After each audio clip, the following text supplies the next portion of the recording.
Hello, aspirants. I'm Indumati Karthikeyan from Incar IAS Academy. Today, we are going to see about the 5th December current affairs. This topic taken from the Daily edition. The topic is earthquake. That is a recent earthquake happened in the. It's a mild 5.3 magnitude. A earthquake happened in Telangana. The terrors felt in the Andhra and Maharashtra. So today we discuss about all the points from the uh, all the points about the earthquakes. That is, a earthquake is a major important for the mains preparation. That is, it comes under the topic of disaster and disaster management. First of all, we must know why it is in the news. That is, the weather experts noted that the strongest earthquake in the Telangana in the third 20 years, the epicenter was identified the Godavari river bed near Mulugu. There is Hyderabad. Several parts of Telangana, including Hyderabad and the remote Mulugu district, experienced tremors on the Wednesday morning. So, the resident of these areas, according to the National Center of Seismology, that is a earthquake as magnitude 5.3 struck Mulugu at a depth of the 40 kilometers. So the NCS tweeted that the earthquake of magnitude 5.3. An earthquake is a natural phenomena that is caused by the sudden release of energy from the earth crust resulting in the seismic wave. It can occur due to the various factors. First of all, the why, what are the factor will causes the earthquake? First and foremost is the tectonic plate movements. That is the most common cause that tectonic plates on the earth crust move, collide, or slide past each other along the fault lines. So this is a major impact created. So the volcanic activity, explosion of movements in the volcanic region can cause the localized quakes, and also the human activities like mining, reservoir induces seismicity due to the dam construction and all underground nuclear tests can trigger the earthquakes. The other natural causes like landslide or meteor impacts on can also cause the localized tremors. There's a key terminologies in this earthquakes. First of all, we must know what is epicenter. The point on the earth's surface directly above the earthquake origin, its focus on the hypocenter, that is called the epicenter. What is the magnitude? It is a measure of earthquake size commonly reported on the Richter or movement magnitude scale. And also, what is seismic waves? That is, energy waves was traveled through the earth, including P waves, S waves, and also surface waves. These are called the seismic wave diagram. Then first of all, we must know what are the effects happen during the earthquake. The primary effect, ground shaking, the surface rupture happen during the earthquake. This is the primary stage. And also the secondary effects, that is a tsunamis, landslide, solid liquefaction, and also aftershocks. It can happen. There is a human impact like damage to building infrastructure, loss of life, and also there is a economical consequences, the losses that life, everything will be causes the economic loss. We need to take preparedness that before the um, earthquake, we need to identify safe spots, secure heavy furniture, and have an emergency kit ready. And also during that time, we need to drop, cover, and hold on, stay away from windows and the exterior. After that, be prepared for the aftershocks, check the injuries, and also avoid damaged buildings. So these are the three important preparedness we need to take during the earthquake, before the earthquake, and also the after the earthquake.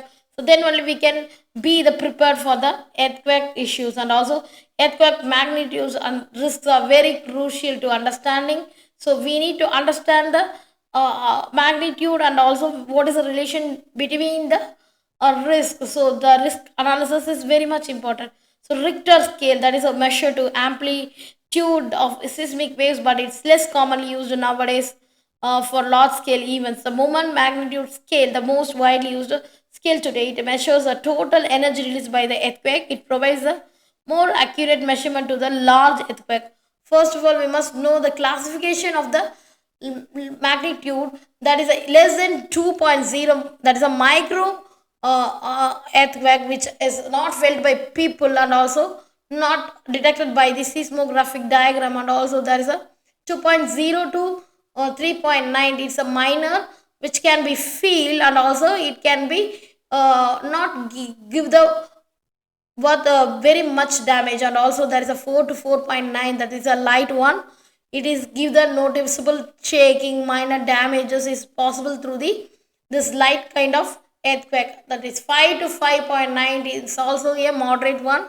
This is giving the significant shaking, and also the potential some structural damages happen in the old building or poorly built areas. So these kind of things happen during the moderate earthquakes. So in the above 6, that is above 6 is a strong one that can cause a major damage in the populated areas. If the area is clustered, then can be it will damage more people, it will damage more buildings, and it will give the more loss of life. And also 7.79 is a major one. This is very danger and very severe. The widespread of destruction is happen. And also there is a densely populated regions. There is so much of loss of life occur in this major. This one above 8.0 we can't predict, that is a greater one, that is give the catastrophic damage. We can't predict this how much damage will happen in this area. So large area it will cover, and also it will provide the lots of damages, and also loss of life can happen during the 8.0 is a major earthquake will happen. These are the things that are strong, major, great, everything will be causes a more damage, and also more loss of life. So the magnitude is very much important. Whenever the earthquake happen, the first they calculate the magnitude, and then they can derive that this is a smaller one, this is a medium one, this is a greater one, this is a severe one. So everything will be defined based on the magnitude.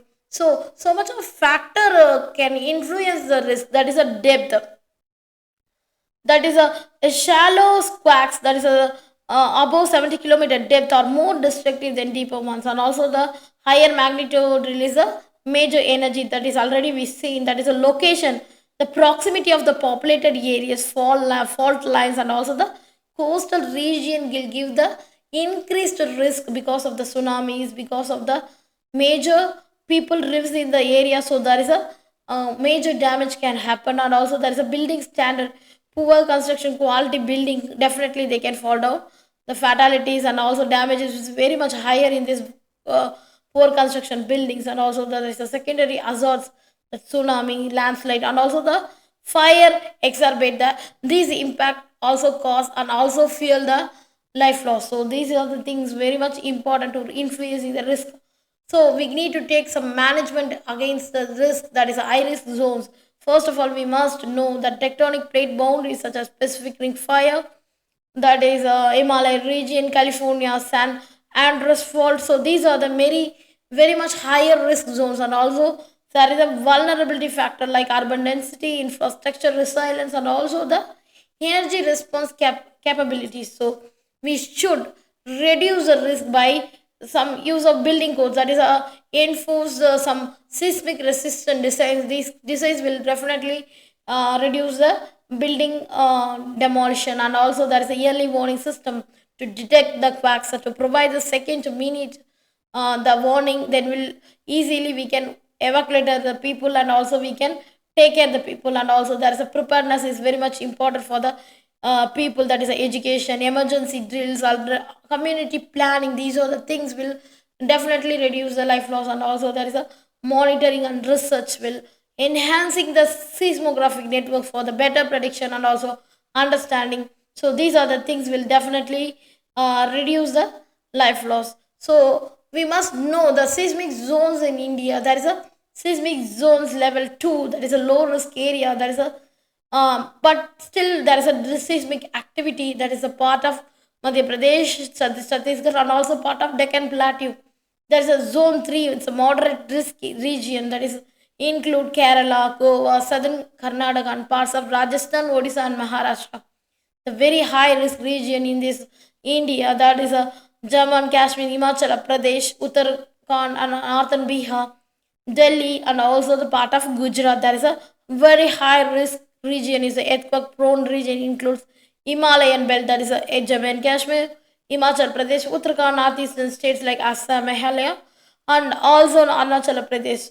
These are the part will cover the zone 5, that is a very much higher in range. And also the Kutch region of Gujarat and also the Andaman Nicobar region. So these are regions will have the very high risk. Notable earthquakes prone still now it's a Himalayan region located along the coalition boundary. The Indian and Eurasian plates the experience frequent and high magnitude quakes and also northeastern region that is a situation the junction of India that is the Eurasian plateaus plates and also the Burmese microplates the high seismic activity due to the tectonic complexity and also there is a Kutch and Gujarat region they experienced a devastating Bhuj earthquake in 2001 that is about MW 7.7 and also the Nesi Delhi our national capital region that is zone 4 pose a high risk due to the high dense population and also proximity in the active fault lines and also Andaman Nicobar also close to the Indian Ocean subduction zone and also prone to the earthquake. So first of all we must take the seismic resistant infrastructure measurement, public awareness drills, early warning system, emergency planning. So these all reduce the reduction of the building damage and also life loss damage.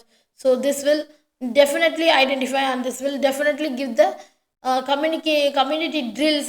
So how to recover, how to evacuate, how to safeguard, how to prepare, and how to say safe during the earthquakes. So these are the drills can be give the definite awareness and also the definite idea to overcome from the earthquakes. Thank you so much.